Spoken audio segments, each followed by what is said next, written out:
Os produtores são maravilhosos, a produção é que é barata. Então vamos, a primeira pergunta... Primeira pergunta, o Léo Nascimento, do Rio de Janeiro, pergunta sobre as medidas recentes em torno do FGTS, quais são os prós e contras. Léo, amigo do Rio de Janeiro, obrigado aí por começar a nossa live de hoje. O Léo está perguntando sobre essa iniciativa do governo de liberar o FGTS. Cuidado, é uma pegadinha. Primeiro, a conta do FGTS é uma conta de um dinheiro que pertence a cada trabalhador. Portanto, não é um dinheiro do governo, é um dinheiro de cada trabalhador. Foi criado lá atrás, ainda na ditadura, para substituir a estabilidade no emprego por uma espécie de indenização. Quando o trabalhador perde o emprego com justa causa, ele pode levantar tudo em algumas outras circunstâncias, doença, etc. Ou ele pode sacar o FGTS para, por exemplo, fazer alavancar o financiamento da sua casa própria, etc, etc. Fora isso, se ele tiver uma demissão imotivada, ou seja, sem justa causa, ele tem direito, por ordem constitucional, ao valor que ele tem da poupança do FGTS dele, Fundo de Garantia por Tempo de Serviço, mais 40% de multa. Tem uma boataria aí, o Bolsonaro andou falando em acabar os 40%, mas não é fácil assim não. Isso depende de uma providência de natureza constitucional e fica para outra hora essa agonia. Por agora, o que é que o governo está fazendo? Está assustado com aquilo que era óbvio que ia acontecer, quem me acompanha sabe que ia acontecer, eles estão afundando a economia brasileira, porque sem demanda das famílias, sem o consumo das famílias, não há comércio que venda. Se o comércio não vende, não encomenda da indústria. Muito simples de entender isso daí. Nós já sabemos os números de cor, 14 milhões de desempregados, 63 milhões e 500 mil brasileiros com nome sujo no SPC, se sentindo humilhados, e não é culpa das pessoas, porque é juro sobre juro, multa, abuso, porque permitiram ao longo dos últimos 15 anos que 85% das transações financeiras do Brasil se acumulassem em apenas 5 bancos que deitam e rolam nas costas do nosso povo, protegidos pelo Banco Central, que seria a autoridade encarregada de vigiar e proibir esses abusos. Mas vamos voltar aqui. O Bolsonaro, então, desesperado, porque está vendo o ano de 19 jogado fora, pela incompetência dele, pela incompreensão absoluta do problema real da economia brasileira, resolveu liberar o FGTS. Quando for olhar, tem 1000 vinculações, e se você cobre um santo, descobre o outro, acaba com financiamento, por exemplo, de saneamento básico, de obras que estão em andamento, acaba com o financiamento da moradia popular, os empresários da construção civil deram a grita. O fato é que, pesando e medindo, o Bolsonaro vai liberar daqui até o ano 2020, portanto vai ser ao longo desse próximo ano inteiro, R$500 de cada conta. Agora cuidado, esses R$500, se você sacar, por tudo que nós conhecemos até agora da ideia, você vai ficar proibido de levantar o saldo se você eventualmente for demitido. Então é preciso pensar muito se vale a pena. E R$500, de fato, corresponde, por exemplo, a menos de 1/5 da dívida nominal que hoje humilha as famílias no Brasil. Não faz muito sentido, penso eu, embora o sacrifício das pessoas esteja terrível, não é que você, tendo dívida, pegue esse dinheiro para gastar. E em qualquer circunstância, são só R$500 por família, ou quer dizer, por conta, por cada pessoa, por cada titular, que o governo pretende liberar. Cuidado com isso aí. Ciro, George Maximiliano, de Florianópolis, e a Monique Lima, de Brasília, falam sobre a questão da entrega da BR Distribuidora e querem saber se teria como recuperar em um eventual próximo governo. É muito difícil, porque, enfim, a Monique e o George, né? Um de Florianópolis, outro do Distrito Federal. Esse foi vamos dizer assim, eu vou achar aqui umas palavras elegantes, a canalice da semana. Todo mundo aí distraído com essas maluquices do Bolsonaro, destampou a boca de cloaca dele para falar besteira, e a imprensa toda toma conta, e na surdina, sem conversar com ninguém, praticamente do dia para a noite, vendeu a distribuidora da Petrobras. Isto é um problema grave, para não dizer um crime grave. Por que razão? Vamos explicar. Primeiro, a Petrobras é uma das maiores companhias de petróleo do mundo, porque ao longo de muitas décadas de sacrifício, o dinheiro que não foi para moradia, o dinheiro que não foi para a reforma agrária, o dinheiro que não foi para melhorar a educação do pobre, o dinheiro que não foi para melhorar a saúde da população, foi concentrado ao longo de muitas décadas na construção de uma grande empresa de petróleo integrada. O que é uma empresa integrada? é aquilo que um certo slogan da Petrobras já falou, do poço ao posto. Ou seja, a Petrobras era capaz, né, de não só pesquisar, e isso tem uma repercussão importantíssima no amadurecimento da ciência e da tecnologia do Brasil.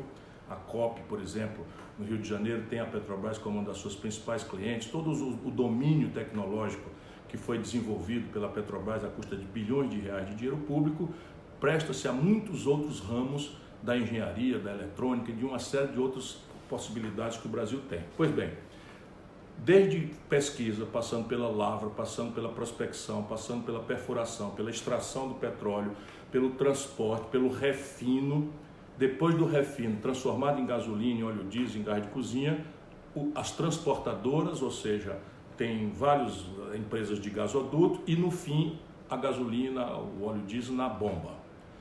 Com isto ela é uma das companhias mais valiosas do mundo e ela praticamente está garantido por essa integração dela que ela não tem prejuízo. A Petrobras nunca teve prejuízo na vida. Mentiram para você ao longo desses últimos anos todos para preparar exatamente este crime, este assalto contra o bolso do povo brasileiro, contra o futuro das crianças do Brasil, porque isso é uma riqueza que pertence aos nossos filhos, aos nossos netos. E estes canalhas que nos governam prepararam isso ao longo do tempo. A Petrobras nunca deu prejuízo. Por quê? Porque no dia que o petróleo despenca de preço, a bomba dá lucro. No dia que a bomba eventualmente esteja com apertada no preço, o refino dá lucro. No dia que o refino tiver algum problema, os gasodutos, as transportadoras também dão lucro. Portanto, uma coisa compensa a outra e na prática praticamente todos os setores dão lucro. Ou seja, a Petrobras integrada vale 1.000. Fatiada, esquartejada, como eles estão fazendo, no fim vai dar uns 400. Percebe? Ao invés de vender por 1.000, que já seria um grande crime, eles estão esquartejando a Petrobras e entregando ao estrangeiro. Acho que aqui vale, para a gente não se misturar aí com quem tem saudade de um passado, estatista e tal, não é o meu caso. É preciso que o brasileiro tenha a noção de pertencimento. Porque eu sei que a população que está nos ouvindo não se sente nem de longe dona da Petrobras. E as razões são óbvias, né? Exacerbação de corporativismo, né? Abuso de preço, a Petrobras tem um comportamento, né, muito hostil a vários interesses do Brasil. Aqui no Ceará, por exemplo, a população tem muita raiva da Petrobras, porque a Petrobras exigiu do Ceará o que o Ceará não podia dar para ela construir uma refinaria, e comprou os terrenos, fizeram os licenciamentos, etc, etc. No fim, a Petrobras passou o calote no povo do Ceará. A mesma coisa o povo do Maranhão tem essa grande raiva da Petrobras, mas isto à parte, é preciso que a gente entenda que petróleo é uma riqueza que pertence ao futuro das nações. Se você hoje entrega para o estrangeiro, primeiro você está matando a galinha dos ovos de ouro. Conhece a fábula, né? Você tem uma galinha que todo dia põe o ovo de ouro e alguém malucamente resolve comer a galinha assada ou querer abrir a galinha, matar a galinha para ver o que tem dentro e aí mata a galinha dos ovos de ouro. Pois é, mal comparando o que eles estão fazendo. E aí o pior, não foi vendida para brasileiros. Muito escuro, muita negociata, bancos levaram comissões gigantescas por aqui, eu já investiguei isso, eu não tenho a menor dúvida, eu vou descobrir os detalhes, mas por trás disso tem um problema mais grave, são estrangeiros que compraram. O que significa na prática isso? No dia seguinte que eles tomarem conta, toda a lucratividade dela vai ser convertida em dólar e vai ser mandada para o estrangeiro. Os diretores vão ser remunerados em dólar e vão ser remetidos para o estrangeiro. E eles vão preferir importar do estrangeiro, das suas respectivas matrizes, porque são integradas ou querem se integrar, e nós vendemos a preço de banana murcha, de banana podre, e o Brasil não terá no futuro, do jeito que eles estão fazendo, o dólar para pagar essa conta. Compreende? Se remete o lucro dividendo em dólar, faturando em real na bomba, de onde é que vai vir o dólar para pagar? Essa é a grande questão. Será que o agronegócio sozinho, a mineração sozinho, aguenta essa pancada? Não aguenta de forma nenhuma. Por isso foi um crime o que eles fizeram.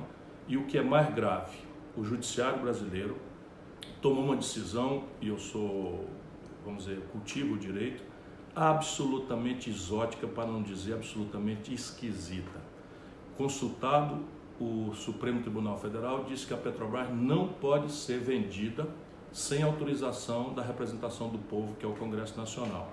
Porém, veja que coisa mais exótica e esquisita que anda fazendo o nosso judiciário para a gente entender. diante das mesmas leis, permitiu que subsidiárias da Petrobras pudessem ser vendidas sem autorização do Legislativo. Ou seja, se um prefeito quiser vender uma ambulância velha, ele tem que consultar a Câmara Municipal para pedir autorização, porque o patrimônio público não pertence ao prefeito.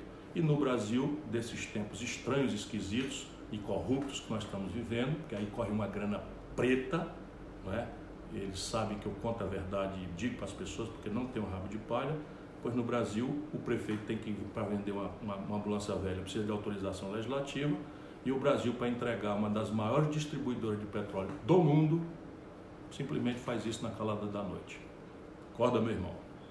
Ciro, ainda nessa linha, o Sérgio de São Paulo pergunta, depois de vender a Embraer e estarem esquartejando a Petrobras, qual o risco que corre a Embrapa? A Embrapa é uma empresa de pesquisa, ela não é uma empresa que tenha lucro. Pelo contrário, a Embrapa, como toda instituição de pesquisa, ela demanda muitos recursos públicos. E evidentemente que o Brasil também está cometendo graves desatinos nesse campo. Só para você ter uma ideia, o brasileiro que está nos acompanhando, o governo Bolsonaro, em apenas 6 meses e 12 dias de mandato, o governo Bolsonaro licenciou 290 novos agrotóxicos no Brasil. 72 desses agrotóxicos são banidos na Europa, por exemplo. Ou seja, aqueles venenos, né, que na Europa, produzidos pelas multinacionais europeias ou americanas, estão proibidos de vender lá, o senhor Jair Bolsonaro autorizou para vender aqui no Brasil. E isto é o avanço de um potencial extraordinário que o Brasil tem nessa agricultura e pecuárias altamente competitivas nossas, pois nós já estamos importando do estrangeiro praticamente a metade de tudo que a gente gasta para produzir a soja, o milho, o feijão, o frango, o boi aqui no nosso país. Fertilizante, praticamente dizimaram toda a indústria nacional, também via Petrobras.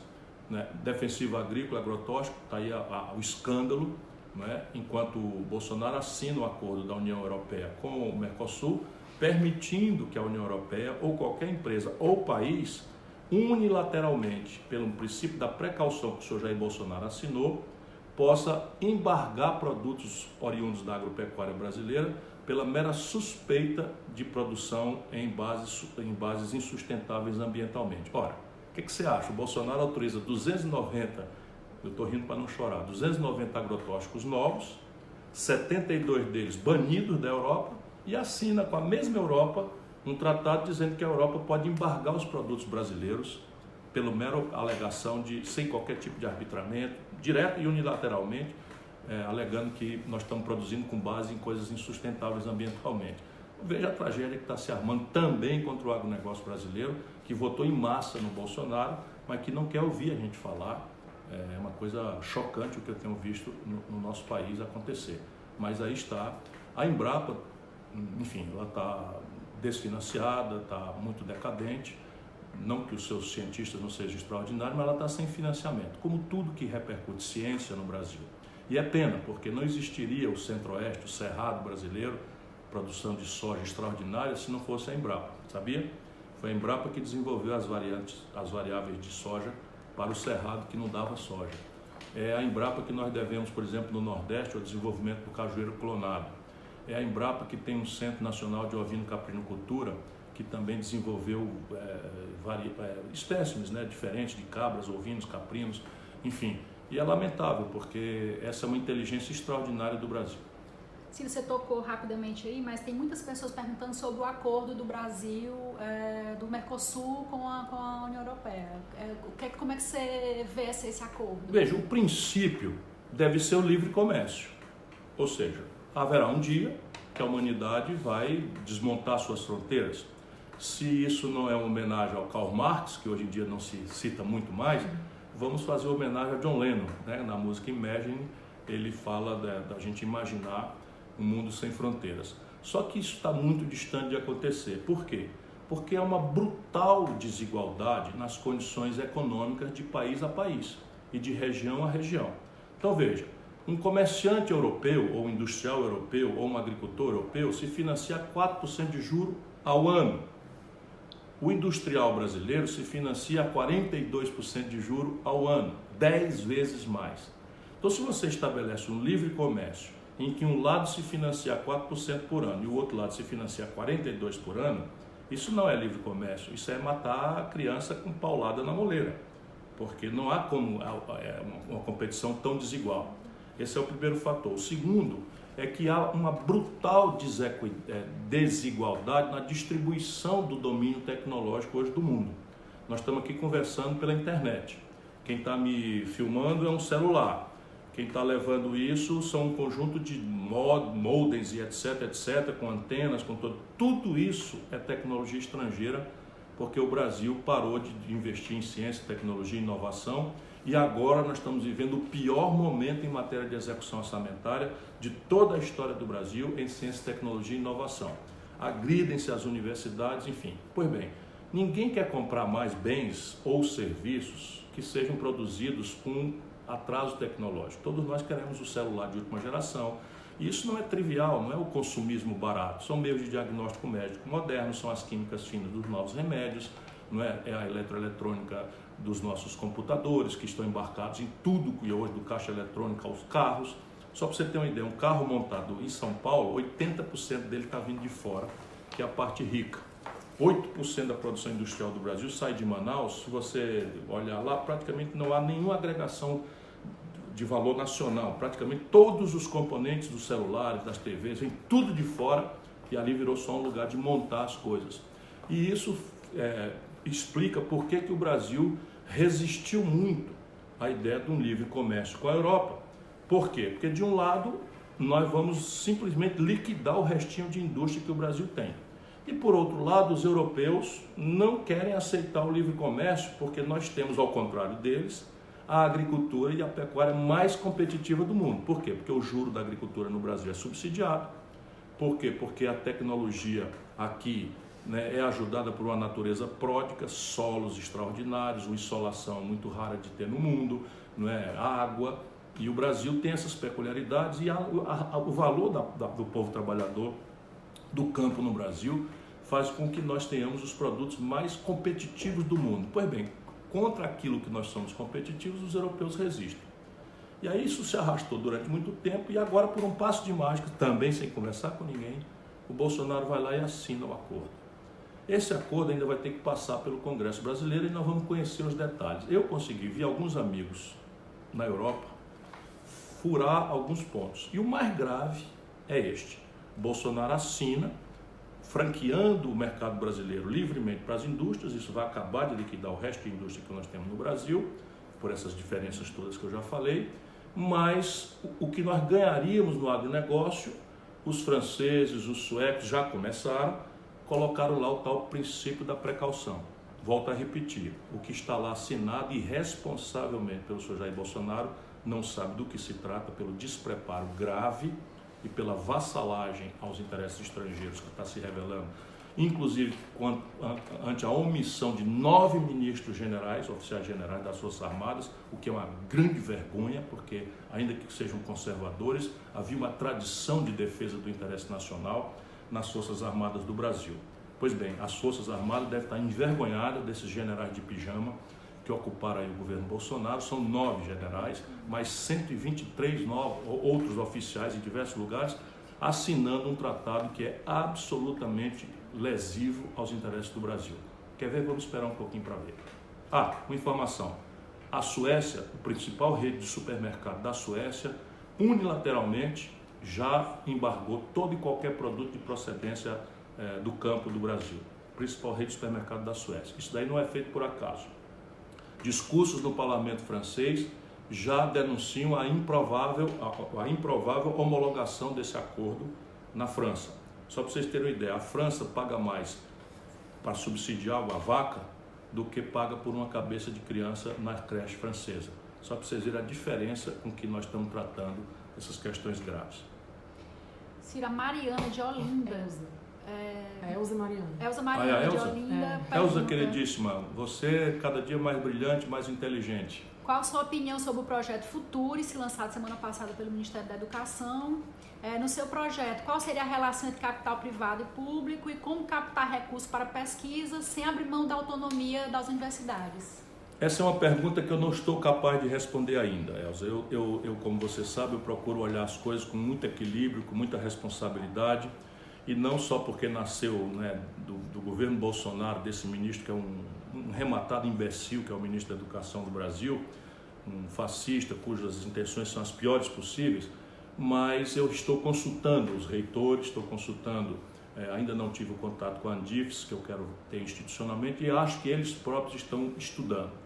O que a gente pode já dizer é o seguinte: não há nada de mal, pelo contrário, é bom. Eu estava imaginando, num possível governo meu, isso está meio que afirmado no meu programa, que a universidade tenha capacidade, dentro do seu projeto pedagógico, dentro da sua autonomia, de buscar incondicionalmente, fora dos cofres públicos, cofinanciamentos. Ou seja, a universidade, na minha compreensão, deve permanecer pública, gratuita em todos os níveis, porque é o único lugar onde a classe média brasileira tem alguma coisa de volta, à medida em que ela não acredita na escola pública, paga mensalidade escolar, não acredita na saúde pública, paga plano de saúde, crescentemente está onerado no seu orçamento doméstico por questão de segurança, porque também não confia na segurança pública. O único lugar onde a classe média tem algum retorno do imposto que paga é nas universidades. Portanto, mantê-la gratuita, pública e expandi-la é um imperativo de um projeto nacional de desenvolvimento. Agora, qual é o problema, pensando alto aqui, Elza, de uma universidade fazer, por exemplo, prestação de serviços ao meio empresarial e cobrar por isso, dentro do seu projeto pedagógico, da sua autonomia e garantir o seu orçamento próprio e a gratuidade em todos os níveis? Qual é o problema? O Brasil tem determinadas coisas que não são compreensíveis, né? Nós estamos em tempos modernos. Só para você ter uma ideia, Harvard, onde eu fui visiting scholar, que é uma das principais universidades do mundo, Harvard tem 60% do orçamento de pesquisa de Harvard é dinheiro público, mas ela também estabelece pesquisa imediatamente. O MIT faz 70% do seu orçamento também público, porém 30% eles fazem serviços, fazem pesquisas encomendadas, vendem, né, consultoria, enfim, uma série de coisas. É preciso que este princípio aí a gente não tenha medo dele, e isso nem de longe significa privatizar a universidade. Agora, para que isto aconteça, é preciso mudar um conjunto de institucionalidades, e isso é o que eu estou ainda com o pé atrás e consultando as pessoas. Por exemplo, hoje as universidades federais são autarquias, que só podem ser criadas ou extintas por lei no sentido estrito, ou seja, tem que ser votado no Congresso Nacional. Converter uma universidade, autarquia, numa organização social, portanto, depende de lei. E isto é uma coisa que é muito improvável que eles saibam bem o que é que estão querendo fazer. Como tudo nesse governo, vão fazendo as coisas sem conversar com ninguém, e eu ainda estou devendo, volto logo mais a vocês, uma opinião mais qualificada, porque eu estou consultando ainda os reitores especialmente, mas muitos amigos meus da academia, para a gente formar uma opinião definitiva.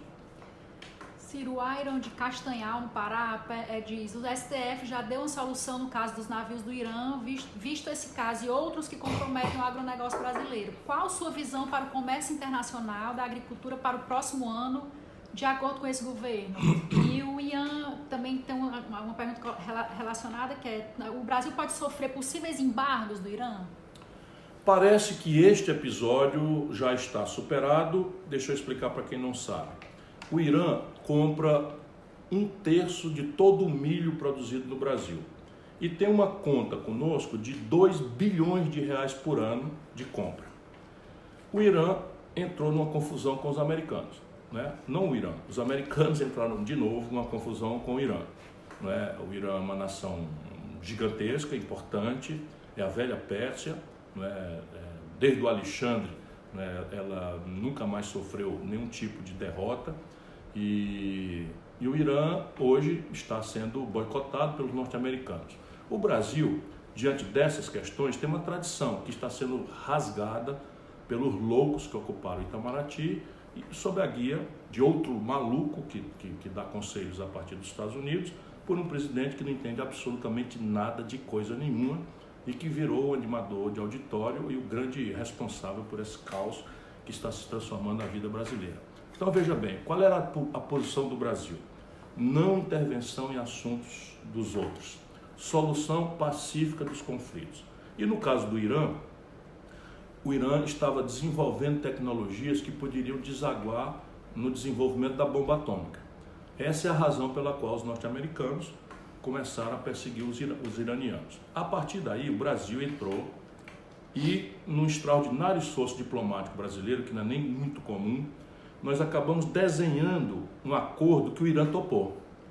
E o governo americano, com o governo Obama, topou também. Então, aquele conflito parecia ter sido desanuviado e o Irã tinha assumido o compromisso de não desenvolver a bomba atômica e aceitar as inspeções internacionais, que era basicamente a linha do acordo que o Brasil propôs. Tragédia das tragédias, a humanidade está vivendo um momento muito difícil. O Trump ganha a eleição nos Estados Unidos, revoga unilateralmente o acordo que os Estados Unidos tinham assinado por intermédio do Barack Obama, que o Brasil tinha rabiscado o acordo, e aqui se elege esta figura exótica, né, fanático, o maior puxa-saco que eu já vi de autoridades estrangeiras é esse presidente Jair Bolsonaro. Enquanto fala em Brasil acima de tudo, só falta voar na braguilha do Trump, tamanho o escândalo. Eu estou muito indignado, vocês vão tendo paciência aí, e quem achar ruim meu jeito de falar, vai botando na conta de quem está vendo o seu país ser destruído. E a gente não pode deixar por menos, não. Pois bem, com isso agora, o que é que faz o senhor Bolsonaro? Dois navios iranianos, estacionados no porto de Paranaguá, no Paraná, carregados de milho, foram se abastecer. Algum vagabundo desses aí que inferniza a República Brasileira sob a liderança do vagabundo Mor, fez com que o Bolsonaro proibisse a Petrobras de abastecer os navios. Veja, não falta problema para nós brasileiros.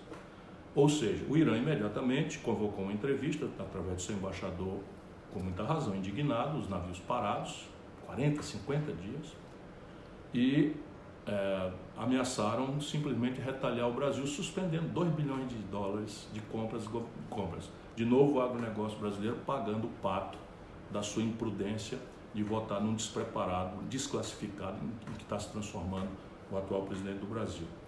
O ministro Toffoli, desta vez, né, mandou que a Petrobras fizesse o abastecimento, isso está feito, mas o Brasil vai arranhando, já arranhou a relação com a Rússia, já arranhou a relação com a China, já arranhou gravemente a confiança dos vizinhos, na proporção que se dispôs a fazer o jogo sujo dos Estados Unidos na questão da Venezuela, e assim o Brasil está arrumando confusão, mundo afora, sem nada em troca. Nada em troca. Isso é o que mais me choca. Só para vocês terem uma ideia, 6 meses de governo. Entregaram aos Estados Unidos uma cota de 750 mil toneladas de importação de trigo subsidiado. Isso vai liquidar a triticultura do sul brasileiro. Entregaram a base de Alcântara, ou seja, um lugar privilegiado para o lançamento de foguetes, de satélites geoestacionários. Entregaram aos Estados Unidos e está proibido que autoridades brasileiras entrem na base sem autorização dos norte-americanos. Botaram um general vergonha, Duque de Caxias deve estar se revirando no túmulo. Como é que o exército brasileiro aceita uma imundície dessa? Não é? Tem uma vergonha na cara, comandante do exército. Não é possível que o senhor admita uma coisa dessa. Hoje tem um general brasileiro no vice-comando da Força Sul do exército americano. Ou seja, um general do Brasil está sob comando de uma força militar criada pelos americanos para, eles não têm território no sul, para eventualmente exercitar a sua prepotência ao sul, onde está o Brasil. Né? Ainda tem mais. Abriram unilateralmente a exigência de visto. O princípio guia das relações internacionais é o princípio da reciprocidade, ou seja, eu te trato da forma como você me trata. Pois bem, o Brasil, com o senhor Bolsonaro, violentou este princípio e entregou aos americanos o direito de entrar no Brasil sem visto, enquanto qualquer brasileiro para ir na Disneylândia passa aí uma humilhação e muitos são negados, sem explicação, sem coisa nenhuma. E muitos brasileiros, desesperados pela falta de oportunidade aqui dentro, vão para os Estados Unidos ilegalmente, lá até crianças estão sendo separadas dos pais, enquanto o senhor Jair Bolsonaro faz essa vassalagem. E agora, para completar essa vergonha, esse escândalo, o senhor Jair Bolsonaro nomeia o filhinho dele, está pretendendo indicar o filhinho dele de 35 anos, policial, para o posto de embaixador do Brasil. O posto mais difícil da diplomacia brasileira no mundo é o de embaixador junto aos Estados Unidos. Mas eu não acabei de contar ainda o resto da entrega. 80% das importações brasileiras, que já são um terço de tudo que a gente consome aqui, de óleo diesel, de gasolina, dos americanos. Assinou o documento entregando à Embraer uma joia tecnológica por o preço do Hotel Copacabana Palace praticamente para a Boeing. Ou seja, em 6 meses. E agora essa venda da BR Distribuidora, a gente não sabe ainda, mas eu estou apostando como é o capital norte-americano o principal controlador de mais esse avanço. O senhor Bolsonaro está vendendo o Brasil, entregando a troco de nada. Isso é o que eu digo. O que é que os americanos deram ao Brasil? O que é que nós conseguimos desse tipo de vassalagem? O que é que nós conseguimos de volta para o nosso povo? Não é de se perguntar? O que é que explica isso? Bom, não sei você, eu estou indignado. Ciro, João Lucas de Serra, no Espírito Santo, pergunta: qual a sua ideia para o importante problema da reforma agrária no Brasil e no tocante às terras indígenas e quilombolas remanescentes? Olha, toda pergunta inteligente, como as outras, traz a semente da resposta. O Brasil tem populações tradicionais que foram praticamente dizimadas pelos espanhóis e nós não. Os portugueses tiveram uma atitude diferente, mas nós não podemos ter retrocesso nessa área. E volto a dizer, não só pelo respeito inerente às comunidades tradicionais, os indígenas, né, os escravos que sofreram a humilhação de virem deportados da África, degradados à força da violência para serem explorados aqui, seus descendentes, enfim, tudo que essas pessoas querem é um lugar, um pedaço de terra, um pedaço de chão para poderem viver com a dignidade, com seus costumes, com seus hábitos e poder, enfim, trabalhar com o calo da mão e o suor do rosto. Não faz nenhum sentido, em pleno século XXI, você ter retrocesso nestas que são políticas importantes, que no passado, mal feitas, fizeram muito mal ao respeito do Brasil lá fora e ao alto respeito que nós devemos ter por nós mesmos aqui, e que agora voltam a ser, de novo, argumento que se destrói a imagem do Brasil. Eu ando por aí afora, nas universidades estrangeiras, estou sempre circulando aí, convidado para fazer palestras e debates. Eu nunca vi a imagem do Brasil tão suja, tão estragada, quanto nesses pequenos lapsos de 6 meses está acontecendo. O professor Miller pergunta sobre a reforma da Previdência. Você acha que a oposição é capaz de modificar a idade mínima ou tempo de serviço para algumas categorias no Senado? Você acha que estados e municípios devem ser incluídos? A oposição não tem essa força. É preciso, com muita humildade, que eu lhe diga, mas você, brasileiro, tem. Vamos recuperar. O Brasil precisa mudar a sua estrutura de previdência. Isso é uma afirmação muito responsável nossa do PDT. Não querendo fazer qualquer tipo de autorreferência, mas apenas para dar coerência, porque eu acho que não basta falar, tem que dar o exemplo. Eu fui o único dos 13 candidatos à presidência da República nas últimas eleições de 2018 que apresentou com começo, meio e fim, com todos os números, uma proposta de reforma da Previdência, que tinha a condição, porque era casada com uma reforma tributária, de superar o déficit público em 24 meses. Sim, isso mesmo que você ouviu, isso que eles estão prometendo. Em 10 anos, a nossa proposta tinha capacidade de resolver em 24 meses.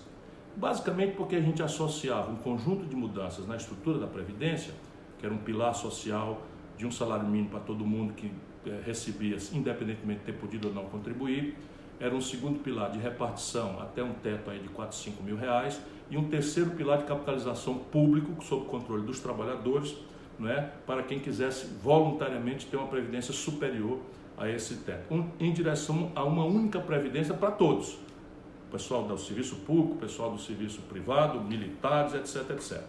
Pois bem, a transição para nós era via dados do IBGE, nós iríamos fazer por região, por categorias profissionais, por gênero, nós iríamos fazer uma transição gradual de idade mínima. Por exemplo, a gente tem hoje no Brasil, para um pobre nascido na favela de São Paulo, ou na favela de Porto Alegre, ou na favela do Recife, que, aliás, eu mando um abraço fraterno para toda a gente querida da região metropolitana do Recife, especialmente de Olinda. Estou acompanhando o sofrimento de vocês, essa chuva tremenda, e, enfim, peço a Deus que proteja a todos, que é só um parênteses, porque eu fico ligado nas coisas do Brasil e estou também muito angustiado com essa cheia que está felicitando nosso povo lá de Olinda, da região metropolitana, Jaboatão, etc. Enfim, a proposta Bolsonaro, entretanto, faz o inverso. 83 de cada 100 reais do sacrifício que ela traz vai nas costas de quem ganha até R$2.000 de salários. E, só para dar um exemplo, sem querer desrespeitar ninguém, mas eu estou muito aborrecido com essa omissão das Forças Armadas com relação ao interesse nacional vilipendiado, aviltado. O Brasil está sendo vendido ao estrangeiro e nenhum desses generais abre sequer a boca para falar. Portanto, eu vou dar o exemplo deles. Os militares custam ao Brasil 47 bilhões de reais por ano na Previdência. 5 bilhões é pensão para as filhas. Só para vocês terem uma ideia. Não quero desrespeitar ninguém, mas os números são esses. 47 bilhões de reais é o que os militares custam para o Brasil. Sabe quanto eles contribuem? 3 bilhões de reais. Ou seja, no buraco da Previdência, que sem a DRU é de 50 bilhões de reais, os militares respondem por 43 bilhões de reais. O que o Bolsonaro fez? Nada. Para não dizer que não fez nada, aumentou um pouquinho a contribuição e com a outra mão aumentou o salário. O general que ganhava 22 mil reais passa a ganhar 30, portanto a contribuição aumenta em cima do aumento que eles deram, ou seja, não perderam absolutamente um centavo. E não é que eu queira que ninguém perca. Agora, qual é a explicação para você dar à viúva de um servente de pedreiro que caiu de um andaime e morreu 60% do salário mínimo, que é como está nessa proposta? Enfim, não se justifica. Agora, qual é a nossa chance? A nossa chance é assim. Hoje, daqui até o dia 6 de agosto, portanto temos um tempo, os deputados estão de volta nas suas bases. 379 votaram, desses deputados que foram ao povo pedir o voto, votaram a favor desta proposta, com essas absolutas injustiças e a manutenção de todos os privilégios. Parênteses, privilégio. Mentiram para você na televisão de que acabaram as aposentadorias especiais dos deputados. Isso é mentira, ou pelo menos é a pior das mentiras, que é a meia-verdade. O Bolsonaro se aposentou com 33 anos de idade, como capitão do Exército, recebe 10 mil reais por mês. E entre a eleição dele de presidente e a posse, ele requereu a aposentadoria especial de deputado e está ganhando mais 26 mil reais, ou seja, 2 aposentadorias com a idade que ele tem, somando 36 mil reais. Mora num palácio e tem lá todas as mordomias, aumentou o cartão corporativo em 16%, mandou agora 7 milhões de reais para comprar carro blindado, entregou o helicóptero da Força Aérea Brasileira para levar os parentes deslumbrados dele para o casamento desse filho esquisito dele. Enfim, está nadando na mordomia, nadando no luxo, conversando fiado, mentindo, enganando, discriminando, enquanto manda essa tragédia que na prática extingue a aposentadoria do pobre. Por quê? Porque o pobre agora, para se aposentar, vai ter que somar 2 coisas. Primeiro, se aposentar com valor integral, 65 anos de idade e 40 anos inteiriço de contribuição. Ora, qualquer pessoa que é ligada no povo, como eu sou, sabe que o cidadão, e o IBGE dá o número, que o cidadão não consegue 40 anos de carteira assinada todo dia. Então o cara na construção civil, ele termina a construção, dá baixa na carteira, vai para o sindicato, vai para o Cine, vai atrás da igreja, enfim, vai conseguir um emprego dali 2, 3, 4 meses. A soma desses meses sem carteira assinada, em 40 anos, dá 8 anos. Portanto, você bota 8 anos em cima de 65, dá 73. Não existe essa idade para trabalhador pobre.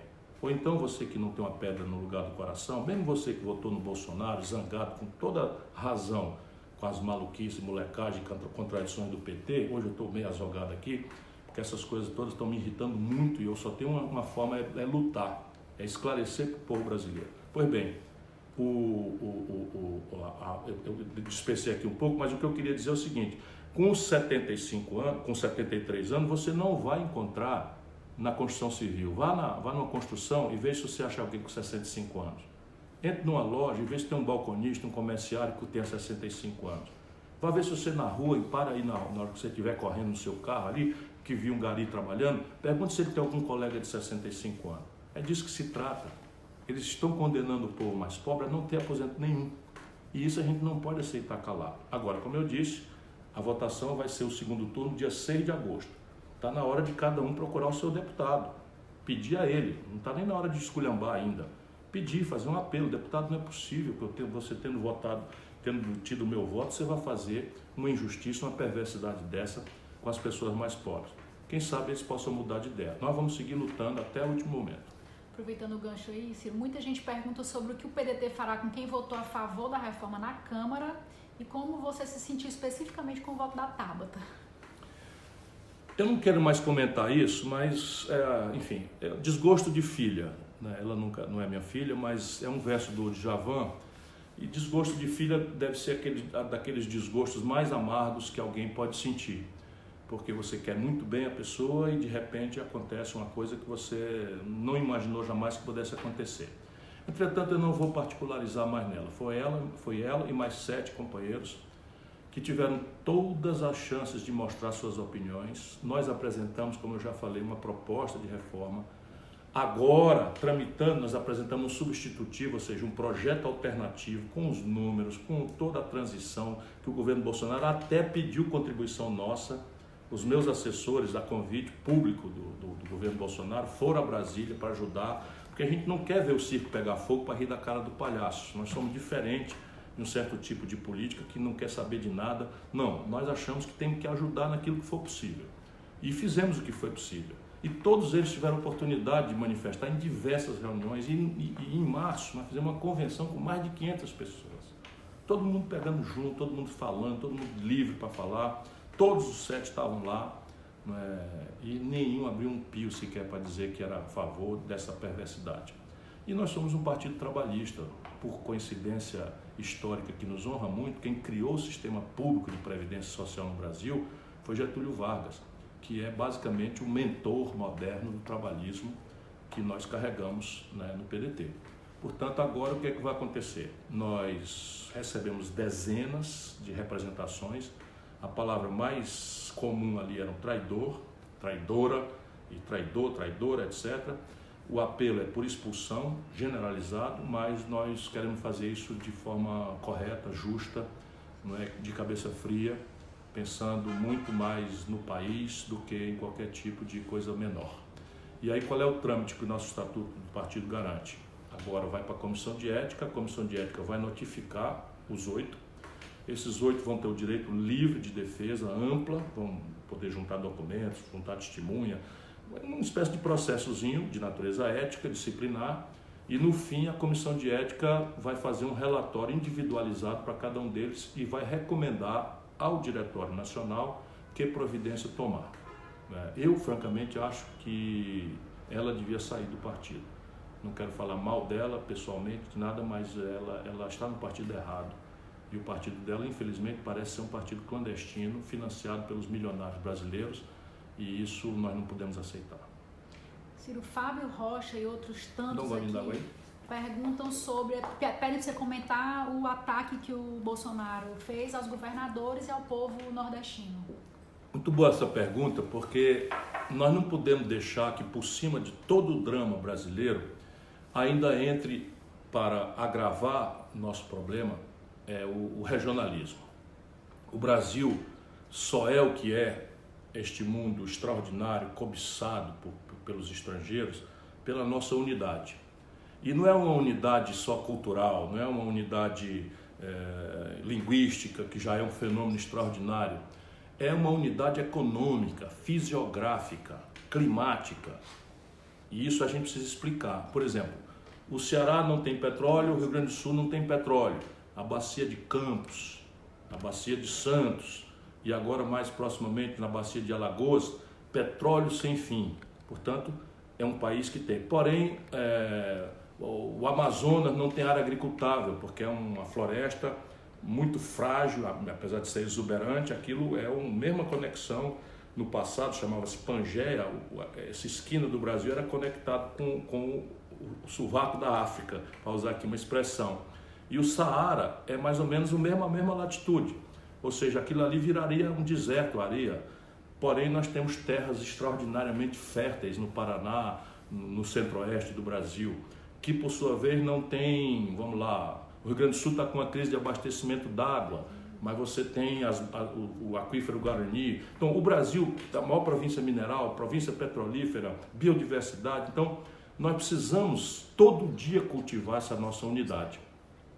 E isso é o que me faz denunciar com muita força. A minha indignação vem porque ele destampou a boca de falar merda desta semana, né? Foram muitas coisas de uma vez só. E ele destampou, e uma das coisas que ele destampou foi isso, né? Ao chamar uma região de Paraíba, ele desperta um sentimento de antagonismo regionalista que faz muito mal ao Brasil.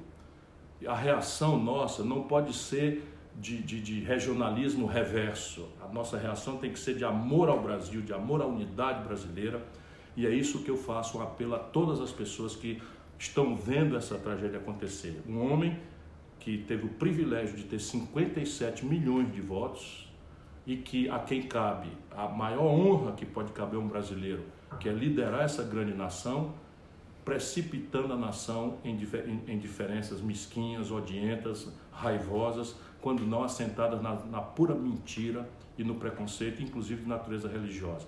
O mal que esse cidadão está fazendo ao Brasil, não sei que limite vai ter, mas nós vamos lutar contra isso. O Clodoaldo pergunta, e outros tantos internautas, como você vê as prisões feitas pela Polícia Federal de supostos hackers? Clodoaldo, quando as pessoas quiserem saber por que eu hoje estou tão azogado, é porque a semana foi dura. E ela termina com uma dúvida, que é simplesmente para uma pessoa com a minha responsabilidade, uma dúvida mortal. Será que a Polícia Federal do Brasil, que é uma instituição do Estado brasileiro, essa instituição não pertence a nenhum governo, ela é a Polícia Judiciária da União Federal, ela é respeitada mundialmente, ela tem conceito entre as pessoas do Brasil. Será que estes canalhas do dedo podre estão também conseguindo que a Polícia Federal entre numa farsa de repercussão internacional, montando uma coisa desse tipo, ou faltam muitas explicações? Vamos lá. Todo mundo, até o momento em que eu falo, eu estou ao vivo, sabe que o Deltan Dallagnol e o Dr. Moro não entregaram seus aparelhos celulares para periciamento pela Polícia Federal. Confere? Se eles dois não entregaram os aparelhos para fazer a perícia, como é que a Polícia Federal faz a investigação para achar um hacker que teria hackeado os celulares dos dois cidadãos? Percebe aí, ó? A Polícia Federal começou por onde essa investigação?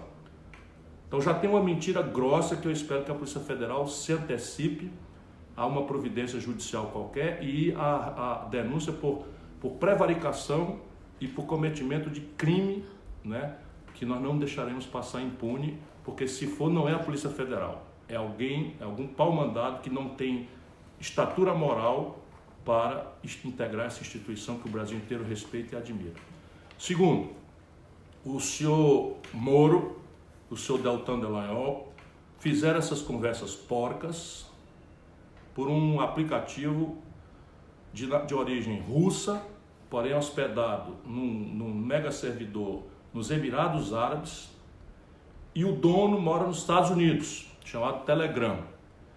Esse Telegram, na hora que o Moro autorizar, libera as conversas. Se ele está dizendo que é mentira, é só fazer uma autorização, o Telegram libera. Ele não libera as conversas. Ele hoje, e não é possível, atenção judiciário brasileiro, não é possível que vossas excelências assistam à degradação institucional do país, passivos e omissos dessa forma. Hoje o Moro anuncia descaradamente que vai mandar destruir os diálogos que estariam de posse dos tais hackeadores presos. Isso é destruição de provas. Você pode pedir à justiça, segredo de justiça, enfim, uma série de providências para cautelar, eventualmente, devassar essa conversa, mas isso não pode ser destruído. E ele está anunciando. Portanto, aí tem muita explicação a ser dada.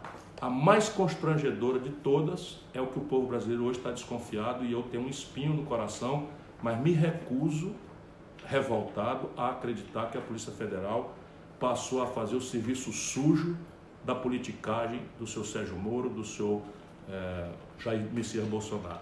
Se for assim, é a selva, e nós estamos ensinando para todos os que estamos indignados o caminho da violência. E isso não é um bom conselho. Ciro, muita gente está pegando o gancho aí e perguntando, cadê o Queiroz? Vamos ter justo. Isso é uma frase engraçadinha e tal, mas o Queiroz, mais gravemente, ele não está sendo procurado. Isso é que é o mais grave. Quer dizer, você tem uma liminar do ministro presidente do Supremo Tribunal Federal sustando as investigações com base nas transações do Queiroz com o filho do Bolsonaro, o Flávio Bolsonaro, e com a mulher do Bolsonaro. É bom a gente nunca esquecer, a mulher do Bolsonaro, Sua Excelência a primeira-dama do Brasil, tem dinheiro do Queiroz na conta dela. O Bolsonaro disse e nunca mostrou um documento sequer, nem uma TED, nem um DOC, muito menos um contrato, que isso era um empréstimo que ele tinha feito para o Queiroz e que o Queiroz pagou não para ele, mas para a mulher dele. Nunca isso foi demonstrado. Evidentemente que nós que estamos na vida pública somos vilipendiados, insultados, caluniados, injuriados todo dia. A gente não pode ter medo disso, faz parte de uma democracia em construção, maus costumes ainda são, infelizmente, uma coisa muito comum. Mas quando a gente não deve, a gente não teme. Eu, por exemplo, acho que nenhum político ou mandatário ou ocupante de cargo público deveria ter direito a sigilo bancário e fiscal. Eu acho. Eu, por exemplo, não tenho. Qualquer um que quiser conhecer, para mim, zero problema. Agora, eu não ocupo nenhum cargo público. Do que está com medo o senhor Jair Bolsonaro? Por que não se faz a devassa e a explicação e amanhã ele mostra que foi inocente, cobra as indenizações devidas por quem tenha eventualmente levantado? Mas não é, que ele é culpado até o gogó. E não é culpado só de roubar dinheiro público, que aliás foi prática do Bolsonaro. Eu fui colega do Bolsonaro na Câmara Federal e o Bolsonaro tinha vários funcionários fantasmas que não pisavam lá, assinavam o recibo e o Bolsonaro botava o dinheiro no bolso e ele que ensinou essa prática corrupta para os filhos. E ele chegou a dizer isso, que usava o dinheiro da Câmara para comer gente. E é só quem quiser comparar. O deputado e ele, deputado, ver quanto ele gastava e quanto eu gastava em cada um dos nossos gabinetes. Enfim, não é possível mais a gente aguentar calado, não é? Tanto disparate, tanta aberração, tanto abuso e tanta ameaça sobre o futuro do Brasil.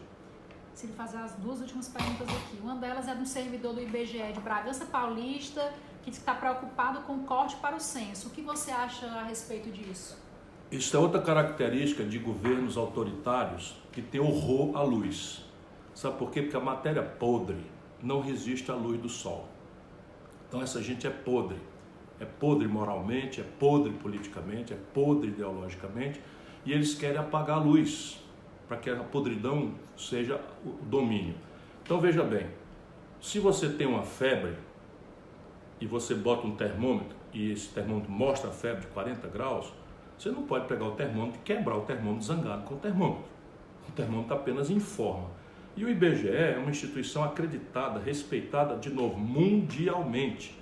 Todas as reflexões que se faz sobre os brasilianistas, por exemplo, com quem eu trabalhei nos Estados Unidos, todos citam o IBGE porque são dados confiáveis. O IBGE, o IPEA, o INPE, tudo isso está sob ataque do senhor Jair Bolsonaro e de sua gangue de obscurantistas, né? E isso simplesmente faz parte coerente da ideia de que nós precisamos estabelecer a ignorância, apagar a luz para que a inteligência das pessoas não tenha onde acessar o conhecimento das coisas e o território da fake news, da mentira, da mistificação religiosa, da manipulação. Ora, ele não disse para vocês todos que tinha um kit gay, que era para entregar nas escolas, para ensinar as criancinhas a ser homossexual e tal. Isso nunca existiu. Só que ele ganhou a eleição assim e acha que vai governar assim. E aí, brasileiro, nós vamos aceitar isso? O Caio Braga diz: Ciro, muitos criticam a sua falta de diálogo com o povão e argumentam que seu discurso é muito elitizado. Como você pretende fazer para que o discurso alcance mais pessoas? Eu tenho trabalhado muito. Agora deixa eu te falar uma coisa. O meu discurso pertence aos auditórios que me ouvem. Então, nesse momento, por exemplo, o povão está passando a vida que o diabo amassou, né? Entra em ônibus 6 horas da manhã, 5h30 da manhã, o trabalho, ou vai procurar trabalho, humilhado, nome no SPC, violência, enfim, dificuldade de saúde, voltou o sarampo, enfim, todo tipo de constrangimento que o nosso povo sofre. E a política para o nosso povo, especialmente numa hora como essa, é um ruído, é um barulho. Quem é que está disposto a ouvir, né? uma reflexão política, uma questão de estratégia, enfim, são os auditórios mais qualificados da universidade. Então, e eu não posso ver o Brasil do jeito que está sem reagir. Então, o que eu faço? Eu vou nas universidades, por regra, a maior parte do meu esforço é atender convite de universidade na crença de que eu estou ajudando as pessoas a entenderem. Mas em cada lugar desse eu vou numa rádio, e aí na rádio eu já falo a linguagem daquelas pessoas que estão me ouvindo. Veja, meu irmão, eu não tenho dificuldade nenhuma de linguagem. Eu fui educado a maior parte da minha vida na escola pública do interior do Ceará. O que eu apenas quero fazer é ser sério. Sabe, eu evito olhar para coisas graves com demagogia. Né? Quando eu falo mal de privilégio da Previdência, eu posso dizer com muita moral que eu tinha direito a 3 aposentadorias, que me dariam quase R$86 mil hoje. Nunca aceitei receber nenhuma, porque considero imoralidade esse tipo de privilégio. E não é de hoje, não. Eu nunca aceitei receber um centavo desde os 36 anos que eu era ex-governador, ex-prefeito e ex-deputado. Então, quando eu falo essas coisas, né, que o Brasil... Enfim, eu dou exemplo, mas a minha fala pertence a quem me ouve. Então, se você olhar hoje, alguém vai falar mal de mim porque eu falei palavras muito chulas até, porque estou pensando que estou falando com o povão. Evidentemente que eu sei que o povão também não tem tablet, não tem tempo para passar uma hora ouvindo uma reflexão como essa, mas eu estou fazendo o que eu posso. E você também está fazendo o que pode? Só para a gente finalizar mesmo agora, muita gente perguntando como é que podem ajudar a divulgar o Projeto Nacional de Desenvolvimento que você defende. Olha, se filia nesses grupos aí, eles todos são espontâneos, as pessoas ficam impressionadas, acham que tem muita grana nisso. Eu estou aqui em casa, na minha casa, está aqui atrás da câmera a Gisele, minha mulher, está aqui a Lu fazendo trabalho, o celular dela, na internet da minha casa, enfim. E isso é uma rede que você pode se filiar. Cada lugar tem aí um grupo, Cirão Carioca, tem Todos com Ciro, tem, vai dizendo aí? Time Ciro Gomes. Time Ciro Gomes. Entra aí e se filia num deles, que cada um deles já tem uma agendinha, já estão começando a transformar essas redes virtuais em encontros privados. Já arranjei muitos amigos de verdade, não é? O Fabão lá de Uberlândia, por exemplo, está com o Fabão, com o Cirão Uberlândia, ou Ciro de Uberlândia, não sei. Enfim, tem muitos grupos. O caminho é entrar por aí, tem meu Facebook, né? Tem o PDT digital. Qualquer porta, seja bem-vindo. Participe, porque o Brasil está precisando de cada um de nós. Pronto? Oh, nem doeu. Vamos desculpar aí, eu estou muito puto. Pediram para eu falar aqui a palavra popular. Estou muito indignado com o que está acontecendo no Brasil. Mas eu não perco a esperança, porque Brasil, eu te amo. Brasil, eu confio em ti.